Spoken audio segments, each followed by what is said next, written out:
Bonjour à tous, aujourd'hui je fais une nouvelle vidéo pour annoncer une bonne nouvelle. J'ai enfin été rentable sur mon premier testing avec la stratégie que j'ai dit dans une autre de mes vidéos.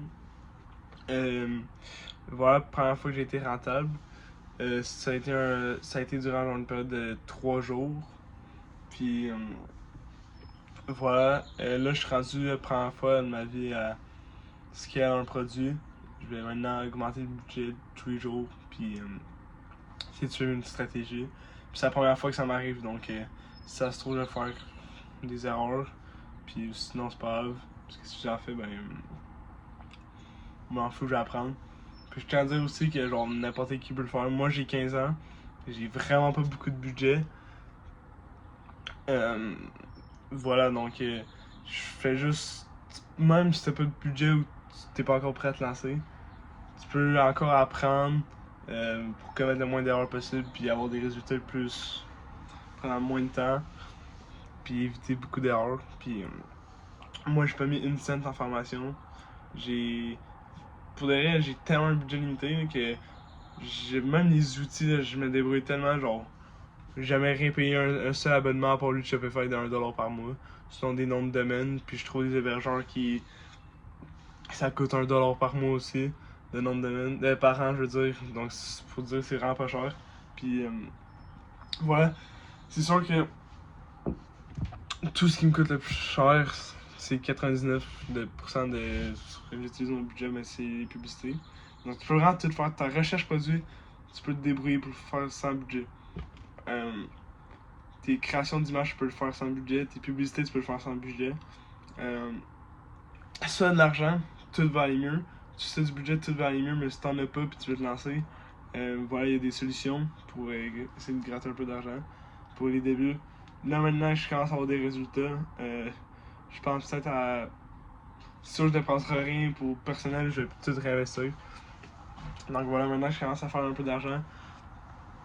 Je vais peut-être investir dans des outils comme, mettons, Mina ou genre des logiciels que ça pourrait juste m'aider. Puis, donc, si ça, t'as vraiment pas besoin de beaucoup d'argent de base. Non, non, non. En fait, oui, t'en as besoin, mais premièrement, le budget, c'est pas tout ce qui compte pour se lancer. Le plus important, c'est d'avoir un travail à côté. Donc, voilà une source de revenus que tu peux réinvestir après. Parce que même si t'as de l'argent de base, ben, ça part vite. Si t'as pas de résultat, ben après, je sais pas tu fais comment, mais voilà. Donc, t'essaies d'avoir un travail ou une source de revenus à côté. Puis, voilà. Donc, comme je dis, t'es pas obligé d'avoir beaucoup d'argent pour te lancer. Puis, sinon, si on revient vraiment vers passer progression, voilà, j'ai lancé une campagne durant 3 jours. J'ai mis 50$ par jour sur la campagne, même si Meta dépensait plus que ça par jour, mais c'est pas grave, j'ai mis un budget de base. J'ai mis des fonds, je veux dire, à mon compte, puis utiliser ces fonds-là durant les 3 jours. Puis je vais montrer maintenant mon dashboard de. Voilà ce que j'ai fait. Donc voilà, je vais pas montrer le monde de mon chat, mais on voit 399,50, on peut dire 400$ de chiffre d'affaires, dollars canadiens. C'est ça, j'ai réussi à faire ça avec des stratégies que j'ai réussi à avoir partout sur le web. J'ai essayé de contacter le plus de monde qui font du dropshipping possible, leur poser des questions. Juste avec même si c'est pas un bon network, tu peux juste demander à l'IA. Tu peux juste demander à l'IA toutes les questions que t'as. Sur YouTube, tu essaies de trouver des bons. Surtout des bons gars qui font des bonnes vidéos. Je conseille pas vraiment des Yomi Denzel ou des trucs comme ça. C'est des gars qui font juste plus de dropshipping, ils faisaient ça avant, puis maintenant ils en font plus. Peut-être qu'il y a quelques marques qui tournent, mais ils sont pas vraiment concentrés là-dessus. Tu peux bien trouver des gars à 100, 200 abonnés sur YouTube, puis ils postent du très bon contenu. Sinon, sur Twitter, tu peux trouver des bons trucs. Voilà. Durant une création de boutique, t'essaies tout le temps de tout documenter. Pas de documenter, tout. Je sais pas comment dire ça, genre informer Claude, admettons. Surtout, même si t'as pas de questions, juste. Tu lui décris le parcours pis tout. Puis maintenant, une fois que t'as des questions, tu peux les poser, je vais être tout informé. puis ça va répondre si ça peut aider. Sinon, il y a tellement de trucs que tu peux apprendre. Juste gratuitement. C'est sûr que si t'as du budget, c'est beaucoup mieux.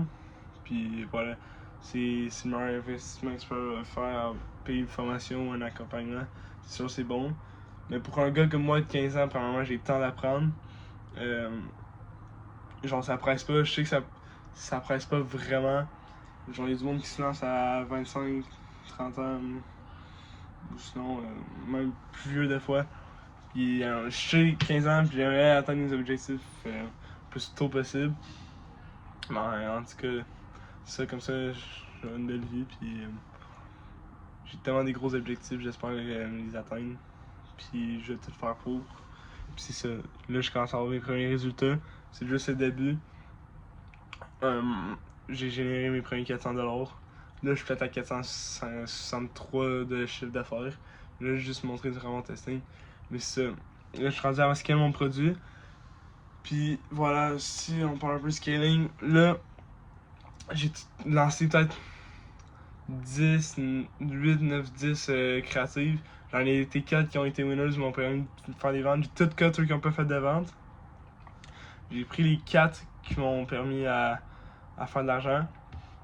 J'ai créé des variantes d'eux. Puis les statistiques, ça n'a pas marché. Ce qui a mieux marché, c'est les natives puis les vidéos. Donc j'ai fait des variantes des vidéos, les hooks qui marchaient puis tout. J'ai fait d'autres natives, des variantes. Désolé. J'ai fait des variantes des natives qui marchaient, qui ont marché pour moi. Puis là, pour de vrai, je vais essayer. Ce que je vais faire, c'est que là, de base, c'est conseillé d'augmenter 20% de ton budget daily chaque jour. Mais c'est sûr, je vais pas faire ça, j'ai pas de budget. Donc, je vais peut-être monter à 55, 60 par jour. Après, tout dépendamment de mes résultats. Je vais monter, admettons, je commence à avoir des bons résultats à 60, je vais monter à 65, 66. Des résultats montent à 80. Résultats encore, je commence à avoir un bon ROS, je monte encore à peut-être à 100 par jour. Puis je suis capable de tripler, quadrupler ça chaque jour. Je serais content, vraiment content. Puis voilà, je vais peut-être tester une nouvelle offre, l'offre que je propose, puis c'est ça. Donc voilà, si je commence à bien genre flip mon argent en plus, ben je vais augmenter mon budget un peu par un peu chaque jour. Si je fais moins de ce que je mets comme budget, je vais descendre. Puis si après 3, je me suis dit ça, si après 3-4 jours, je vois que je commence à vraiment pas être rentable, là, je cut peut-être mon produit ou mes créatifs. Et voilà, dès que je continue à être rentable puis à faire de l'argent, je vais augmenter mon budget. Donc voilà, c'est tout pour cette vidéo. Si vous avez des questions, vous pouvez poser un commentaire. Je sais que c'est sûrement vraiment pas précis. Voilà, il n'y a pas beaucoup de monde qui regarde, donc je me dédicace pas trop dans les vidéos. Mais voilà, donc je sais que j'ai pas de script de début de vidéo, c'est la pure improvisation. Je vais juste dire, j'ai aucun montage, rien. Pas quelques codes, vite fait. Vraiment vite fait. Mais voilà, j'aime ça parler quand même avec juste documenter un peu mon parcours. Donc voilà, c'est l'update 14. 15, je sais pas, je sais jamais. C'est l'update 14, je pense, pour ma progression en dropshipping. Merci d'avoir écouté la vidéo, à la prochaine.